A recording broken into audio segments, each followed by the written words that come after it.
সাল্লাম বসে আছে। এমন এক সময় একটি বুড়িমা নিকটে আসলেন। আল্লাহর নবী দেখলেন বুড়িমা যখন নিকটে আসলেন, আল্লাহর নবীর মাথা মোবারক থেকে একটা রুমাল নিয়ে বিছিয়ে দিলেন, মরুভূরান্তরে বিছিয়ে দিলেন, বললেন আপনি এই জায়গায় বসেন, একটু আরাম করেন। সাহাবারা আশ্চর্য হয়ে গেলেন। আশ্চর্যজনক ঘটনা, বিশ্ব নবী মুহাম্মদুর রাসূলুল্লাহ, যিনি হলেন দুনিয়ার নবী, পরকালের নবী, যিনি হলেন রহমাতুল লিল আলামিন। আল্লাহর নবী একটা বুড়ি মানুষকে দেখে, একটা বুড়ি মেয়েকে দেখে মাথার রুমাল মোবারক কেন মাটিতে বিছিয়ে দিলেন। কিছুক্ষণ নবীর সঙ্গে কথা হলো।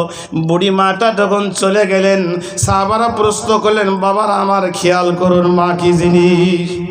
সাহাবারা প্রশ্ন করলেন, ইয়া রাসূল আল্লাহ, ইয়া হাবিব আল্লাহ, হুজুর আপনার এই ব্যবহারের কারণটা বুঝলাম না। এর ভিতরে কি মারেফত আছে, এর ভিতরে কি আধ্যাত্মিক আছে, এর ভিতরে কি আছে আপনার কাছে জানতে চাই গো হুজুর, দয়া করে কারণটা আপনি আমাদেরকে জানিয়ে দেন। বিশ্বনবী চোখের পানি টপ করে ফেলিয়া বললেন, সাহাবারে পুরানা দুঃখের ইতিহাস স্মরণ করিস না। যখন আমি মায়ের গর্ভে ছিলাম, আমি গর্ভে থেকে আমার আব্বা হারিয়েছি, আমি মায়ের পেটে এতিম, আমি মা আব্বাকে আমি দেখতে পারি নাই। যখন আমি ছোট নাবালিক, যখন আমি স্তনের দুধ পান করি, ওই সময় আমার মা, ইনি হলেন আমার দুধ মা হালিমাতুস সালিহা। ইনার বুকের দুধ খেয়ে আমি নবী দুনিয়ার মধ্যে মানুষ হয়েছি। ইনি হলেন আমার দুধ মা হালিমাতুস সাদিয়া। জোরে বলি সুবহানাল্লাহ। একটু খেয়াল করেন বাবারা, আল্লাহর নবী যেই মানুষটার দুধ পান করেছে, নিকটে আসার সঙ্গে সঙ্গে মাথার রুমাল মাটিতে বিছিয়ে দিল। মায়ের সম্মান, এত সম্মান। আল্লাহর নবী বললেন, এ সাহাবারা, তোমরা যদি জান্নাত পেতে চাও খেজমত করো। সাহাবারা প্রশ্ন করেন, ইয়া রাসূলুল্লাহ কার খেজমত করব? তোমার মায়ের খেজমত করো। আবার বললেন, ইয়া রাসূলুল্লাহ কার খেজমত করব? তোমার জনম দুঃখিনী মায়ের খেজমত করো। এইভাবে চারবার বললেন। তিনবার আল্লাহ নবী বললেন তোমার মায়ের খেজমত করো। আর চতুর্থবার আল্লাহ নবী করলেন তোমার বাবারও খেজমত করো। কারণ মায়ের বাবার থাকি মায়ের কষ্ট আরো তিনটা বেশি। কি কষ্ট?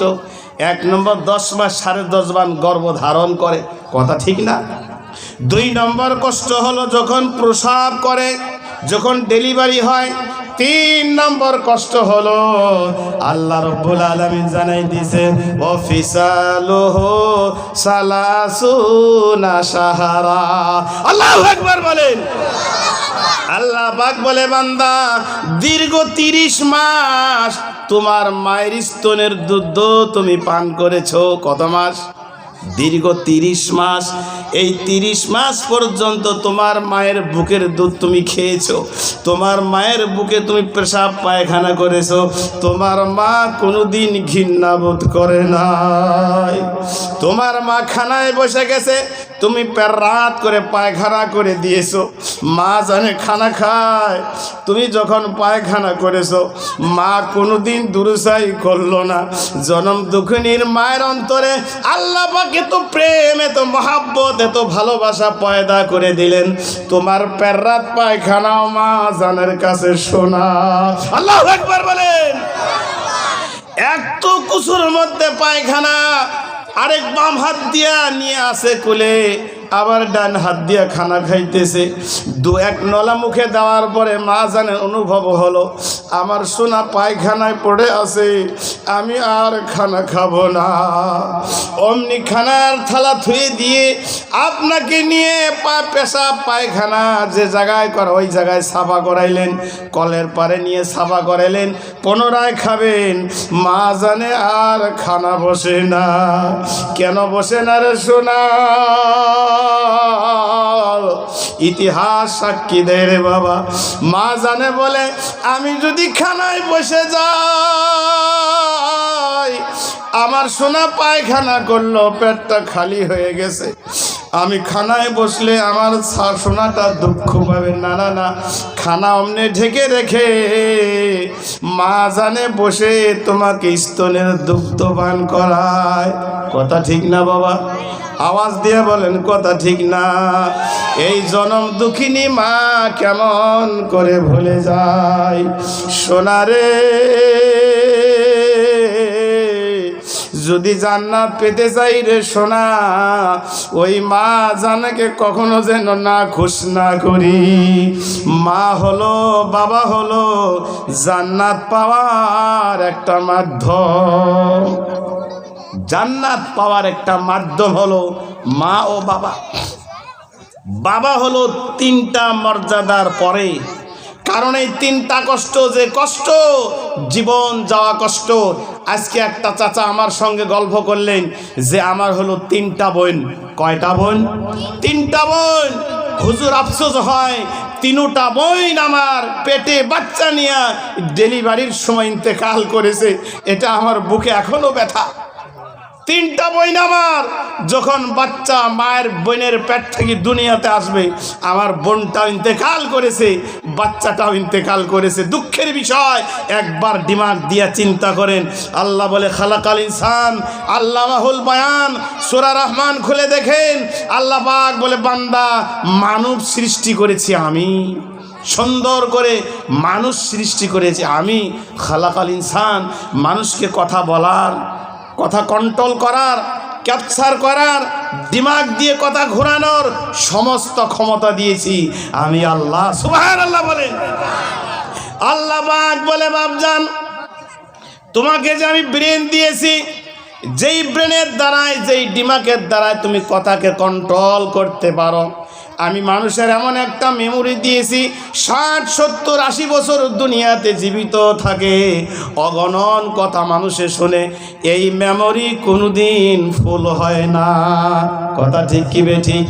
1.5 থেকে 2 ঘন্টা কথা বলবো, লক্ষ লক্ষ কথা, একটার পর আরেকটা জুগাই দেয়। কে আওয়াজ দেন? একটার পরে আরেকটা জুগাইয়া দেয় কে? জোরে বলেন আল্লাহ। সারাদিন গল্প করেন, কথা বলেন, সমস্ত কথা জুগাইয়া দিবে আমার আল্লাহ।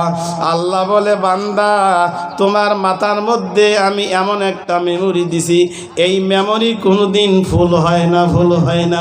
তুমি 5G মোবাইল কিনেছ, তুমি আপনার 2G আরো 100G তুমি একটা আপনার সিম লাগান না কেন, একদিন না একদিন সে ফুল হয়ে যাবে। যাবে না? এমটি দেখাবে, মানে ফুল, কথা আর ক্যাপচার করবে না।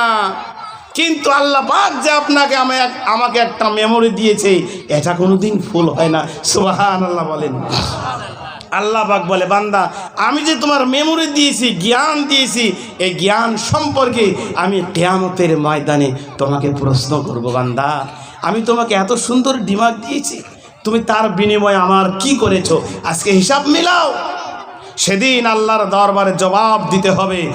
1 নম্বর প্রশ্ন আল্লাহ পাক করবে, বান্দা যখন তোমার মায়ের পেট থাকি তুমি জমিনের বুকে এসেছো, বিশাল দুনিয়া আমি তোমাকে দান করেছি, তুমি ফ্ল্যাট দিয়ে ঘুরছো, মক্কা মদিনায় গিয়েছো, হজ করেছো, মদিনা জিয়ারত করেছো, আল্লাহর নবীর রওজা জিয়ারত করেছো, হযরত আবু বকর সিদ্দিকের রওজা জিয়ারত করেছো, ওমর ফারুকের রওজা জিয়ারত করেছো, অত জান্নাতুল বাকি জিয়ারত করেছো, মক্কা ভূমিতে গিয়েছো, আল্লাহর ঘর তুমি তওয়াফ করেছো, জান্নাতুল মাওলায় গিয়েছো, তুমি হযরতে খাদিজার রওজা জিয়ারত করেছো, মাকামে ইব্রাহিমের সম্মুখে 2 রাকাত নামাজ পড়েছো, সাফা এবং মারওয়া তুমি দৌড়াইছো। বান্দা, আমি তোমাকে এত বিশাল একটা কায়নাত দিয়েছিলাম, তার বিনিময়ে তুমি আমার কি করেছো? আল্লাহ বলে বান্দা তুমি হিসাব মিলাও। এত দুনিয়া দিলাম, এত কিছু দিলাম, তুমি খাইলা, দেখলা, বেড়ালা, সব কিছু আমি তোমাকে দিলাম, কিন্তু তার বিনিময়ে বান্দা তুমি আমার জন্য কি করেছো? আল্লাহ পাক বলে আকতারিস সামাওয়াতি ওয়াল আরদি ফানফুজু লা তানফুজুনা ইল্লা বিসুলতান। এর আগে থেকে বললেন ইয়া মাশারাল জিন্নি ওয়াল ইনসি إن استطعتم أن تنفذوا من أقطار السماوات والأرض فانفذوا لا تنفذون إلا بسلطان الله أكبر বলি আল্লাহ পাক বলে মানব জাতি ও জিন জাতি তোমরা শোনো তোমাদের যদি শক্তি থাকে তোমাদের যদি ক্ষমতা থাকে আকতারিস সামাওয়াতি ওয়াল আরদ এই আসমানের নিচে জমিতে একটা ঘিরাও আছে এই ঘিরাও করার বাইরে যদি তোমরা যেতে পারো তোমরা চলে যাও তোমরা বাইরে যদি যেতে পারো চলে যাও আল্লাহ বলে অসম্ভব রে গোলাম আমার হুকুম ব্যতীত আমার ক্ষমতা ব্যতীত আমার বাউন্ডারির বাইরে তোমরা যেতে পারবে না যদি যেতে না পারো বান্দা আমার আসমানটা তোমাকে আমি ছায়া বানিয়ে দিয়েছি আমার জমিটা আমি তোমাকে ফিল বানিয়ে দিয়েছি তুমি আসমানের নিচে চলো জমিনের উপরে হাঁটো কোনো বাধা করলাম না কিন্তু বান্দা তুমি কি করো ওয়ামিলুস সালিহাত তুমি আমার জমিনের উপরে থেকে আসমানের নিচে থেকে যেমনে তেমনে চলবা আমি তা মেনে নেব না তুমি ওয়ামিলুস সালিহাত তুমি আমার জমিনে থেকে তোমাকে ভালো আমল করতে হবে ওরে গোলাম যদি ভালো আমল না করো তুমি আমার আসমানের নিচে থাকতে পারবা না আমি তোমাকে থাকতে দিব না আমি সূরা রহমানে ঘোষণা করে দিলাম তুমি যদি আমার হুকুম না মানো আমার বন্ধুর তরিকায় না চলো তুমি আমার জমিনের উপরে থাকতে পারবা না আমার আসমানের নিচে থাকতে পারবা না তুমি অন্য কোথায় চলে যাও আল্লাহ চ্যালেঞ্জ করি বলে বান্দা আমার আসমানের বাইরে যেতে পারবি না আমার জমিনের বাইরে যেতে পারবি না যদি আমার জমিনে থাকতে চাস আমার হুকুম মেনে চল যদি আমার হুকুম না মানস রে গোলাম আমি তোর জন্য রেখেছি কঠোর আযাব এমন আযাব দুনিয়ায় কোনোদিন দেখিস নাই চক্ষু দিয়ে দেখতে পারিস নাই কান দিয়ে আলিমের মুখে শুনেছিস হাদিসে পড়েছিস কোরআনের তাফসীরে পেয়েছিস রে গোলাম তো এক নম্বর প্রশ্ন আমি তোকে করব জন্ম থেকে মৃত্যু পর্যন্ত এই বয়সটা তুমি কোন কাজে ব্যয় করলা লা ইলাহা ইল্লাল্লাহ জোরে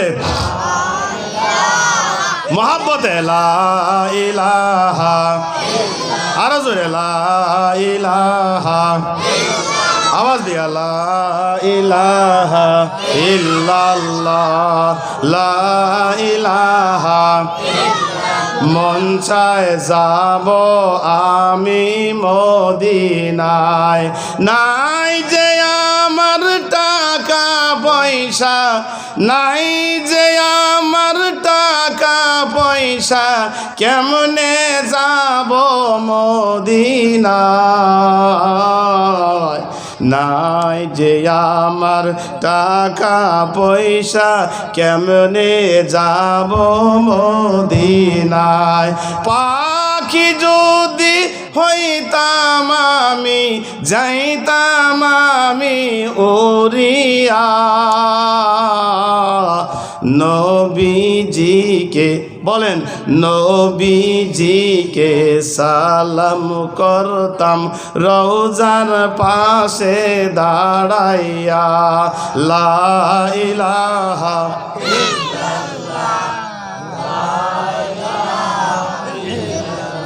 জোরে লা ইলাহা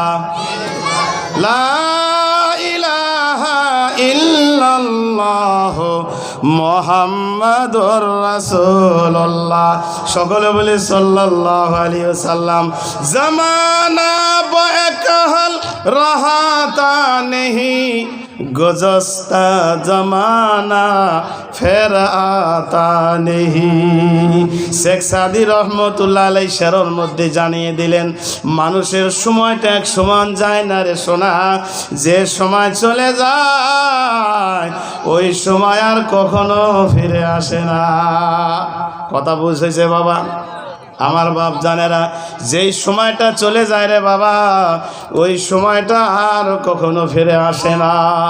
আমি শামসুল যখন বাঁশকান্দি মাদ্রাসায় পড়ি, আমার ছোটবেলার ইতিহাস এখনো বারে বারে স্মরণ হয়। আরে অভাব, 20 পয়সা কেজি আলু কিনার মতো ক্ষমতা ছিল না। তাই শেষ নয়, যখন একটু যুবক হলাম, যখন বাড়িতে আসলাম, দেখলাম আমাদের এলাকায় বড় অভাব আর অভাব। পূব দিক থেকে বন্যা আসে, সমস্ত ধান পাটা একবারে ছাপা করে যায়। কথা ঠিক না? আল্লাহ নবী আজ থেকে 1450 বছরে দোয়া করলেন, আয় আল্লাহ, আমার শেষ জামানার উম্মতেরা বড় কম বয়সী হবে, তারা দুনিয়ার মধ্যে কম দিন বাঁচবে, 50, 60, 70, 80 বছর বাঁচবে। আল্লাহ অনেক ঘনবসতি হবে, আমার উম্মতের যেন অভাব থাকে না।